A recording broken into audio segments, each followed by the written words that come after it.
चाहूँगा फिल्म के ट्रेलर को अच्छा रिस्पांस मिल रहा है, काफ़ी स्ट्रॉन्ग सब्जेक्ट है. What really motivated you to be part of the film as such? I think जब स्क्रिप्ट सुनी तो एकदम दिल छू जाने वाली स्क्रिप्ट थी. एंड एक्चुअली देखा जाए तो हमारे देश में ये समस्या है आज.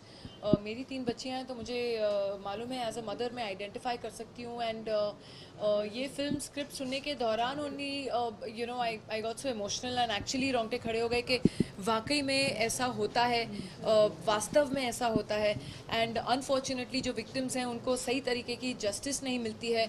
और अगर आप देखें तो वायलेंस अगेंस्ट विमेन क्राइम ये बढ़ता जा रहा है हमारे देश में. ये संख्या कम नहीं हो रही है, even though we all are moving towards a progressive new India.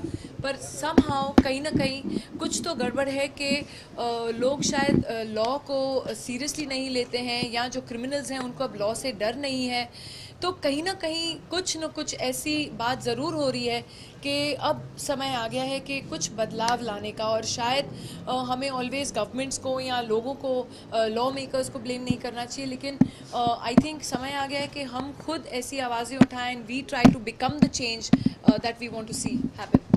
Ma'am, जिस तरह से चैलेंजिंग होता है डेब्यू करना इंडस्ट्री में, उसी तरह से आपको लगता है कि चैलेंजिंग होता है जब आप एक स्ट्रॉन्ग सब्जेक्ट में काम करती है? क्योंकि ऑफर्स तो कई सारे मिलते होंगे आपको, लेकिन सही ऑफर चुनना बहुत मुश्किल होता है. जी, आपने सही कहा कि ऑफर्स तो काफ़ी कुछ मिलते हैं. और मैं शायद ये आई थिंक मधुर भी सहमत होंगे कि ऐसे लेकिन पिक्चरें कम मिलती हैं जहां आप अपने दिल से एक्चुअली सोचते हैं. क्योंकि मैं लोगों को बोलती हूँ ये हमारी बहुत छोटी सी फिल्म है, और आपने सही कहा कि बहुत ही ओवरवेलमिंग और बहुत ही पॉजिटिव रिस्पांस मिला है इस फिल्म के ट्रेलर को. एंड लोगों तक ये मैसेज गया है. आप सोशल मीडिया पे देखेंगे तो एक्चुअली डिस्कशंस और डिबेट्स चालू हो गई हैं इस मुद्दे को लेकर और इस फिल्म के ट्रेलर को भी लेकर. तो कहीं ना कहीं ये यूथ को भी छू गई है ये बात कि अब ऐसा समय आ गया है कि अब बदलाव लाने का समय आ गया है. तो we are proud to be associated with these kind of movies. बाकी पिक्चरें तो आती हैं जाती हैं, हम करते हैं, लेकिन कहीं ऐसी एक पिक्चर जो लोगों तक पहुँचे, एक social message, strong social message पहुँचे. I think every actor dreams of doing a film like that. Ma'am के साथ काम करने का, well when I was a kid I did a film called कहीं प्यार ना हो जाए जिसमें मैम भी थी and मैं था. So but I didn't have any scenes with ma'am and it was always a dream to get a film with her because I've always grown up watching. पर ये ड्रीम नहीं था कि ये फिल्म में से मार खाएगा. नहीं, ये ड्रीम तो नहीं था, but it's okay, कैसे भी चाटा पड़ा तो ठीक है. It helped my performance and it was really great. Can I continue? Okay. Yeah, well. आप लोग ही अपने भाई लोगों का सब बर्बाद कर देते हो. Yeah, so well. यूनिटी रखो. Sorry. No, it's okay, ma'am.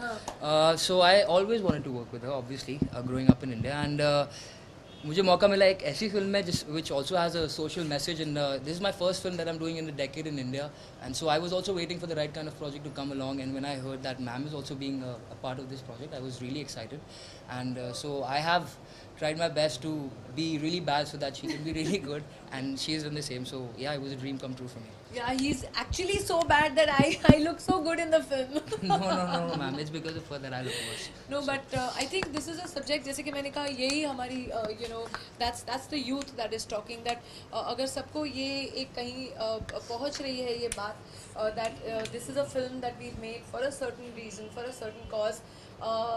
बहुत सारी ऐसी पिक्चर मुझे भी ऑफर हुई जो इतना चैलेंजिंग नहीं लगा एज एन एक्टर कि मैं उनको हाँ कहूँ, लेकिन ये अपने आप में ही एक इतने हिला देने वाली फिल्म थी that I think both of us agreed on the script and we said ऐसी पिक्चरें बननी चाहिए, लोगों को दिखानी चाहिए हार्श रियलिटी क्या है.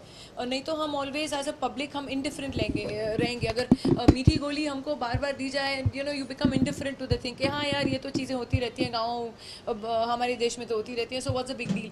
But I think it's time for us to stop accepting this and actually trying to make a difference. Ma'am, you have been part of the industry for so long, तो आज के दौर में क्या difference आपको नजर आता है प्रोफेशनली अगर देखें, मतलब काम के तरीके में या फिर सब्जेक्ट्स जिस पे फिल्म बनाए जाते हैं? These youngsters are so professional, it's not funny. जैसे बेचारे ने कहा एक्चुअली थप्पड़ खाने के लिए तैयार हो गया था. इसको एक्चुअली मेरे ज़ोर का थप्पड़ पड़ा है एक सीन में इस फिल्म में, एंड ही वाज लाइक नहीं मैम कोई बात नहीं, आप प्लीज़ मार दीजिए, मेरे को कोई प्रॉब्लम नहीं है, आप टेंशन मत लीजिए, आप मार दीजिए मुझे. तो ये जो फटाक करके इसको बेचारे, I would also like to say that even though she's senior and she's a legend. I had like, because I was really nervous, how am I gonna, during all those really scenes where we had to be very physical, but she made me really comfortable, and I could also, so that my performance doesn't look fake. And so I would like to thank you, ma'am, because I never did. Bollywood की बात करें तो बॉलीवुड में कई ऐसी तरह के videos होते हैं जो विलेंस डेरोगेटरी रिमार्क्स होते हैं, तो जो आप क्या देखते हैं, आपका क्या स्टैंड है ऐसे रिमार्क्स जो बनाते हैं? देखिए, पहले से ही मेरे लाइफ में भी मैंने अपने लिए कुछ कायदे कानून बना रखे थे फ्रॉम द बिगनिंग. कभी मैंने ऐसे फिल्में नहीं की जिसमें कोई डबल मीनिंग डायलॉग्स थे या वल्गर गाने थे या कुछ ऐसे मेरा नाम जुड़ा हो किसी vulgarly associated. I believe in sensuality and sexuality. For me, being sexual is much more effective than being sexual. So that's a very different thing that I always have stuck by and I have done. So thank you very much, everybody. Thank you.